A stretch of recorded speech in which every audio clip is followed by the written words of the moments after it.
بسم اللہ الرحمن الرحیم۔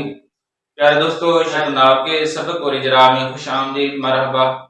آج ہمارا 26واں سبق ہے۔ ہم وجوہ اعراب کی جو 9 اقسام تھی ان کو بیان کر رہے ہیں۔ آج 6ٹھی قسم اس کو پڑھنا ہے۔ چلیں سبق شروع کرتے ہیں۔ ہمارا وہی انداز ہوگا، پہلے ہم عبارت کو بیان کریں گے، اس کے بعد سبق بیان کریں گے اور آخر میں ترجمہ کریں گے۔ چلیں سبق شروع کرتے ہیں۔ السادس ان يكون الرفع بالواو المضموم ما قبلها والنصب والجر بالجاء المكسور ما قبلها۔ یہاں تک ایک عبارت ہے، السادس پر جو پیش آ رہا ہے مبتدا ہونے کی وجہ سے، یہ پہلی قسم سے یہاں تک ایک طرح کی بار ترکیبیں آ رہی ہیں۔ السادس پر جو پیش آ رہا ہے مبتدا ہونے کی وجہ سے معرف آگے جملہ آ رہا ہے، تو ان یکون، ان کی وجہ سے یکون پڑھا جا رہا ہے۔ الرفع یہ اسم ہے یکون کا، پہلے یہ معطوف علیہ ہوگا، اس کا عطف ہے والنصب والجر پر۔ نصب معطوف علیہ، جر معطوف ہے، درمیان میں عطف ہے۔ یہ دونوں معطوفات معطوف علیہ مل کر پھر یہ معطوف بن جائے گا، اور یہ معطوف علیہ، معطوف علیہ اپنے معطوف سے مل کر اسم بن جائے گا فعل ناقص کا۔ اب الرفع پر جو پیش آ رہا ہے یہ فعل ناقص کا اسم ہے، اور والنصب پر جو پیش آ رہا ہے یہ معطوف ہے، اس کا عطف ہے الرفع پر، اور والجر کا عطف ہے اور نصب پر۔ تو معطوف علیہ کا جو اعراب ہوتا ہے معطوف کا بھی وہی اعراب ہوتا ہے۔ بالواو المضموم ما قبلها، یہ وا جار ہے، واوی پر جو زیر آ رہی ہے با کی وجہ سے آ رہی ہے، پھر یہ واو موصوف بن جائے گا۔ المضموم ما قبلہ یہ صفت ہے، لیکن المضموم پر جو الف لام ہے یہ بھی الف لام بمعنی الذی ہے، اسم موصول، کیونکہ مضموم جو ہے یہ اسم مفعول کا صیغہ ہے، اور اسم مفعول کا صیغہ ہے ما قبلہ، اس کا نائب الفاعل بن جائے گا۔ پیچھے بھی ایک اس طرح ترکیب ہے، ما موصولہ ہے، قبلہ مضاف، حاضر میں مضاف ہے، مضاف مل کر یہ ثابت فعل مقدر کا مفعول فی بن جائے گا۔ ثابت فعل ہوا فاعل مفعول مل کر موصول کا صلہ، موصول صلہ مل کر نائب الفاعل مضموم اسم مفعول کے، اسم مفعول اپنے نائب الفاعل سے مل کر اس الف لام بمعنی الذی جو اسم موصول تھا، اس کا صلہ موصول صلہ مل کر وہ کوئی صفت بن جائے گی، موصول سے مل کر پھر جار مجرور مل کر یہ معطوف علیہ ہو جائے گا، اور بالجاء المکسور ما قبلہ یہ معطوف، جس طرح اس کی ترکیب ہے بالکل اس کی بھی اسی طرح ہے۔ بالجائی پر جو زیر آ رہی ہے یہ موصوف ہے، المکسوری پر جو زیر آ رہی ہے یہ صفت ہے، اور ما قبلہ یہ نائب الفاعل بن جائے گا موصول صلہ مل کر مکسور کا۔ جس طرح یہاں ہم نے ترکیب کی یہاں بھی وہی ہے، دوبارہ نہیں کرتا، سمجھ آ گئی ہوگی کہ بالکل اسی طرح ہے۔ بالواو المضموم ما قبلہ، یہاں ہے بالجاء المکسور ما قبلہ، یہ دونوں معطوف علیہ مل کر یہ پھر کسی کے متعلق کر کے ہم اس کو خبر بنائیں گے فعل ناقص سے، فعل ناقص اپنے اسم اور خبر سے مل کر جملہ بن جائے گا، پھر مصدر کی طویل میں ہو کر خبر بن جائے گا، مبتدا خبر مل کر جملہ اسم خبری ہو جائے گا۔ یہاں تک ہماری ترکیب ہو چکی ہے۔ وَيُخْتَصُ بِجَمْعِ الْمُذَكَّرِ السَّالِمِ، یہ ایک عبارت ہے۔ تو یختص یہ صیغہ پہلے بیان ہو چکا ہے، اس میں ہوا ضمیر اس میں کی نائب الفاعل بنے گی، بعد جار ہے، جمع مضاف ہے، مذکری یہ موصوف ہے، سالمی صفت، موصول صفت مل کر مضاف الیہ بن جائے گا جمع کا، پھر مضاف الیہ مل کر با جار کا مجرور۔ جمعی پر جو زیر آ رہی ہے با کی وجہ سے ہے، اور مذکری پر جو زیر آ رہی ہے مضاف الیہ بن رہا ہے، مضاف الیہ مجرور ہوتا ہے، با حرف جر کا مدخول بھی، اور السالمی پر جو زیر آ رہی ہے یہ صفت بن رہا ہے مذکر کا، تو موصول صفت کا اعراب بھی ایک طرح کا آتا ہے۔ یہاں تک ہماری عبارت ہو گئی۔ آگے مثالیں ہیں، نحو مسلمون یہ مثال ہے، اور پھر جمع المذکر سالم کا عطف آ رہا ہے الو پر، اس کو ہم معطوف علیہ کہیں گے، اور یہ خاص ہے جمع مذکر سالم کے ساتھ، اور الو یہ معطوف بن جائے گا، یہ معطوف اول ہے، واو حرف عطف ہے، اشرون ما اخواتیہ یہ معطوف بن جائے گا، مع مضاف اور اخواتی ہاں یہ مضاف الیہ مل کر پھر مع مضاف کا مضاف الیہ ہو جائے گا۔ عشرون جو ہے یہ پھر یہ معطوف بن جائے گا، معطوف، اب یہ معطوف اپنے دونوں متوفات سے مل کر جار کا مجرور پھر ظرف لاغ بنے گا، فعل نائب الفاعل اور ظرف لاغ سے مل کر جملہ فعلیہ ہو جائے گا۔ تقول جانی مسلمون و عشرون و اولو مالن، اب تقول فعل ہے، انت ضمیر فاعل، آگے سارا متوفعلہ مل کر مقولہ بن جائے گا۔ فعل اپنے فاعل اور مقولہ سے مل کر جملہ فعلیہ، مقولہ جو ہوتا ہے یہ بھی مفعول کی جگہ پر ہوتا ہے۔ اب جانی مسلمون و عشرون و اولو مالن، اس کی جب ترکیب کریں گے تو جا فعل ہے، نون ضمیر وقایہ، یا ضمیر مفعول ہے، اور مسلمون یہ معطوف علیہ ہو جائے گا، وہ حرف عطف، عشرون یہ معطوف اول، اولو مالن یہ مضاف مضاف الیہ مل کر یہ پھر معطوف ہو جائیں گے۔ معطوف علیہ اپنے دونوں معطوفات سے مل کر یہ فاعل بن جائے گا جا کا، یہ حالت رفع میں ہے تو فعل اپنے فاعل مفعول سے مل کر جملہ فعلی ہو جائے گا۔ رأیت مسلمین و عشرین اولی مالن، تو یہ مسلمین یہ مفعول بن رہا ہے تو معطوف علیہ آگے والے یہ معطوفات ہیں، تو یہ پیچھے بھی مثالیں اس کی گزر چکی، بڑی آسان سی ہے۔ مررت بمسلمین و عشرین اولی مالن، یہاں با جار مسلمین یہ معطوف علیہ اور آگے والے معطوفات ہیں، اولی مالی یہ بھی مضاف مضاف الیہ ہو جائیں گے، یہ ظرف لاغ بن جائے گا۔ جہاں تک عبارت ہو چکی آگے دیکھیں، وَعَلَمْ أَنَّ نُونَ التَّثْنِيَةِ مُكْسُورَةٌ أَبَدًا وَنُونَ جمع السلامتی مفتوحۃ ابداً، جہاں تک عبارت ہے یہ ایک نئی عبارت ہے، اس کو سمجھیں۔ وعلم جو فعل ہے، انت ضمیر اسم فاعل ہے، انا حرف مشبہ بالفعل ہے، نونا اس کا اسم ہے، نونا پر جو نصب آ رہا ہے انا کا اسم بننا، اور انا حرف مشبہ بالفعل کا اسم منصوب ہوتا ہے اور مضاف ہو جائے گا، اور تثنیتی مضاف الیہ، تثنیتی پڑھ رہے ہیں، تثنیتی مضاف الیہ ہونے کی وجہ سے مجرور ہے، مضاف مضاف الیہ مل کر یہ پھر معطوف علیہ ہوں گے، اور یہ جو نون جمع سلامتی ہے یہ معطوف بن جائے گا، نون مضاف ہے اور جمعی پھر مضاف ہے، سلامتی مضاف الیہ، مضاف مضاف الیہ مل کر پھر اس مضاف کا مضاف الیہ ہو جائے گا، پھر یہ دونوں یہ مضاف مضاف الیہ مل کر معطوف بن جائے گا۔ یہ معطوف علیہ تھا، معطوف علیہ اور معطوف اعراب ایک طرح کا، تو اس وجہ سے اس پر بھی نون نہ پڑھا جا رہا ہے۔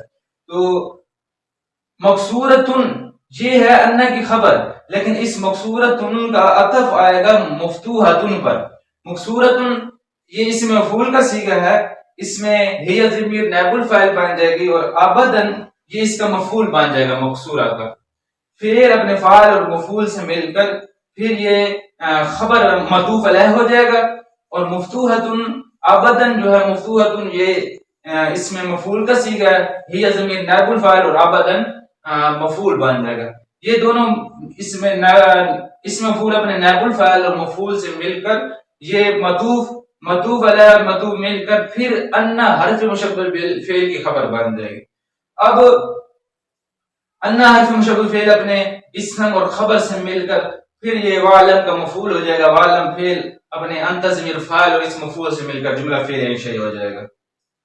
وکلاہما تسقطان عند الاضافۃ، یہاں یہ ایک جملہ ہے، کلاہما یہ مضاف مضاف الیہ مل کر مبتدا بن جائیں گے، تسقطان یہ فعل ہے، اس میں ہما ضمیر فاعل ہے، عند الاضافۃ یہ مضاف مضاف الیہ مل کر مفعول بن جائیں گے، تسقطان کا۔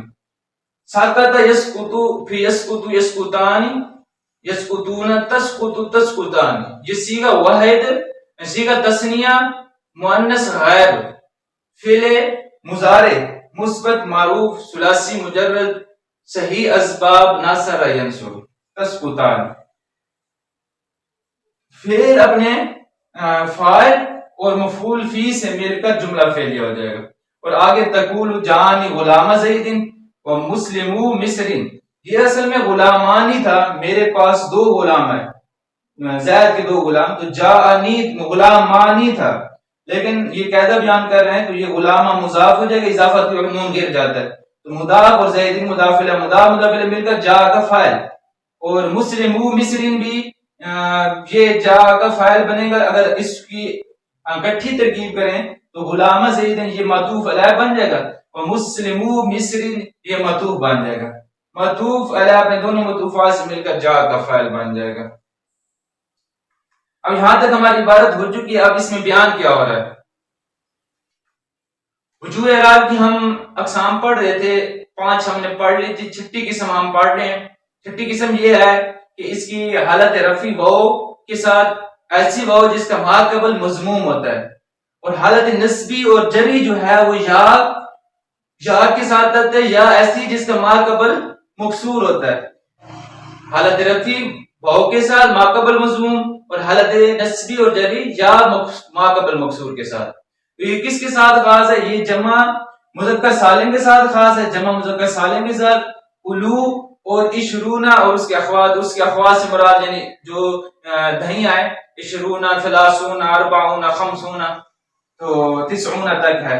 تو یہ جو اس کے دہیاں، یہ تین چیزیں حقیقت یہ جمع ہی ہے. یہ جمع کی تین اقسام ہیں. ایک جمع حقیقی ہے جو جمع مذکر سالم ہے، یہ جمع حقیقی ہے. جمع حقیقی کیا ہوتا ہے کہ معنی بھی جمع والا ہو، اس کی صورت بھی جمع والی ہو، اور اس سے مفرد بھی آتا ہو. اس کا معنی بھی جمع ہے جمع مذکر سالم کا، صورت بھی جمع والی. صورت سے جمع والی سے کیا مراد ہے کہ آخر میں واو نون یا یا نون ما قبل مفتوح یا یا نون ما قبل مکسور ہو. تو یہ اگر صورت ہے تو وہ جمع حقیقی ہے، معنی بھی جمع والا ہے، مفرد بھی آتا ہے، تو پھر وہ جمع حقیقی ہوگا. اور ایک ہے جمع سوری جو صرف صورتن جمع ہو لیکن معنی جمع والا نہ ہو.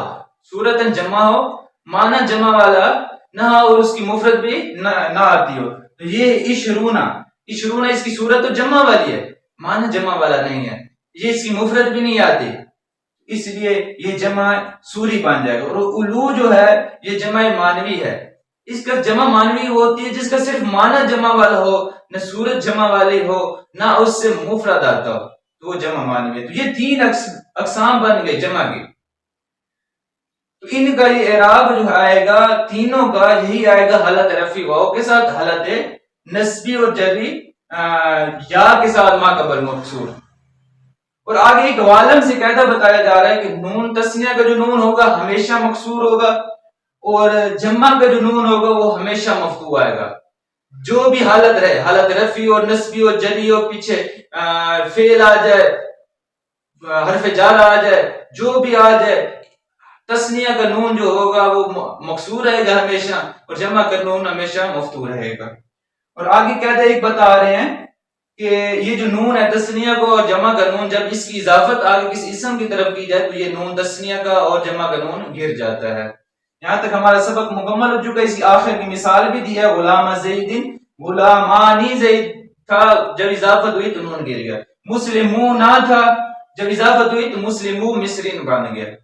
اب دیکھیں ترجمہ کر دیں ہم.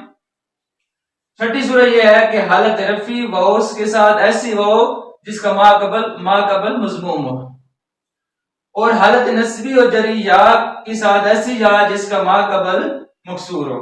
اور یہ خاص کیا گیا جمع مذکر سالم کے ساتھ، اور مسلم جیسے مسلمون، اور یہ خاص کیا گیا الو کے ساتھ اور عشرون کے ساتھ، ما اخوات یا اس کی بہنوں کے ساتھ. جیسے تو کہے گا میرے پاس جانی مسلمون و عشرون و اولی مال، میرے پاس مسلمان ہے اور میرے پاس 20 ہے اور میرے پاس مال والے ہیں.